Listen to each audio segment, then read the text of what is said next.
So hi friends, welcome back. Happy new year అందరికీ. So 2026లో 3 months డిసిప్లిన్గా ఉంటే remaining life time present 9 months చాలా ప్రాఫిటబుల్గా ఉండే chance ఉంటుంది. 3 months only. దానికి చేయాల్సిన విషయం ఏంటంటే ఫస్ట్ పాయింట్ వచ్చేసి సబ్జెక్ట్ నేర్చుకోవడం. మీకు తెలిసిన మెంటర్, యూట్యూబర్ ఎవరో ఒకరు ఉంటారు కదా, ఓకే. ఫ్రీ సబ్జెక్ట్ చెప్తున్నా, ఫ్రీ సబ్జెక్ట్ యూట్యూబ్లో దొరికిపోతుంది. బట్ స్ట్రాటజీస్ అనేటివి మాత్రము పెయిడ్ వర్షన్లు ఉంటాయి. సో వాళ్ళ దగ్గర 1000 రూపాయలు ఉందనుకోండి, 1000 రూపాయలు పే చేయండి, 2000 పే చేయండి. లేదా మీరే చార్ట్స్ని అబ్జర్వ్ చేస్తున్న కొద్దీ ఒక చార్ట్స్లో మీకు ఒక స్ట్రాటజీ అర్థమవుతుంటుంది, దాన్ని ఫైండ్ అవుట్ చేయండి. సెకండ్ పాయింట్ ఏంటి, ఆ స్ట్రాటజీని 1 week కంప్లీట్గా 1 week అనేది బ్యాక్ టచ్ చేయండి with your mind set. Mind తోటి మాత్రమే ప్లే చేయండి. ఎంట్రీ ఇక్కడ, ఎగ్జిట్ ఇక్కడ అనేది పెట్టుకోండి, చార్ట్లో డ్రా చేసుకోండి, చలో హోల్డ్ చేయండి. మీకు చార్ట్స్ మూవ్ అవుతున్న కొద్ది అర్థమవుతుంది. 1 week చేస్తే మీ మైండ్ అర్థమవుతుంది, ఓకే స్ట్రాటజీ వర్కౌట్ అవుతుందో లేదా మీకు తెలుస్తుంది.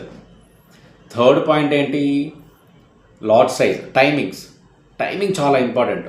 మీరు 9 o'clock ఓపెన్ చేసి 10:30 వరకు యూ హ్యావ్ టు డీమ్యాట్ అకౌంట్లోనే ఉండాలి. లేదా 10 o'clock ఓపెన్ చేస్తా, ఎంట్రీ తీసుకుంటా 10:30 అట్లా ఉండొద్దు. మీకు ఎక్స్పీరియన్స్ వస్తే అది చేసుకోవచ్చు, బట్ ఎక్స్పీరియన్స్ లేదు కాబట్టి you have to go through. 9 o'clock open చేయాలి, 10:30కి క్లోజ్ అంతే. ఇక తర్వాత మార్కెట్ ఎక్కడికైనా పోనీయండి. Avoid expiry days, second session 1 o'clock 2 o'clock entries అనేది ప్లాన్ చేసుకోకండి. Okay, if you are doing crypto and forex వేస్తున్నారంటే మాత్రం 5 o'clock to 7:30 మాత్రమే ఆర్ 8 o'clock వరకు మాత్రమే open your demat account. Till that trading వ్యూలో మీకు చార్ట్స్ అవైలబుల్ ఉంటాయి కాబట్టి దాంట్లో అబ్జర్వ్ చేయండి. ఓకే, ఫోర్త్ పాయింట్ ఏంటి, లాట్ సైజ్ చాలా ఇంపార్టెంట్. ఇండియన్ మార్కెట్లో మీరు బిగినర్ కాబట్టి 0.01 lot, okay 1 lot or 2 lots పెట్టండి అంతే, అంతకంటే పెద్దగా పెట్టకండి. ఇది 3 months చేయండి. If you are doing crypto and forex అయితే మాత్రం డెఫినెట్లీ గో విత్ 0.01, 0.02. 3 months చేయండి. 4th month you will increase your lot size, ప్రాఫిటబుల్గా ఉంటారు.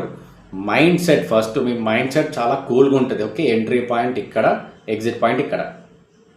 ఓకే, నేను విఐపి గ్రూప్లో ఇవాళ ఇచ్చాను. యాక్చువల్గా ఏమి ఇచ్చాను నేను, మార్కెట్ డెఫినెట్లీ నిన్న ట్రెండ్ అయింది కాబట్టి ఇవాళ సైడ్ వేస్ ఉండే ఛాన్స్ ఎక్కువగా ఉంటుందని చెప్పాను. క్లియర్లీ నేను అవైలబుల్ లేను కాబట్టి నేను లైవ్ సెషన్ తీసుకోలేదు, బట్ అప్డేట్ ఇచ్చాను గ్రూప్లో. సేమ్ అదే రేంజ్లో ఉంది. నేను మార్నింగ్ అవర్ అప్డేట్ ఇచ్చింది, డే మొత్తం అదే రేంజ్లో ఉంది. సెన్సెక్స్ అండ్ నిఫ్టీ ఇవాళ సెన్సెక్స్ ఎక్స్పైరీ సేమ్ అదే రేంజ్లో ఉంది, నిఫ్టీ కూడా సైడ్ వేస్ ఉంది. So it all depends on subject. Okay, thank you.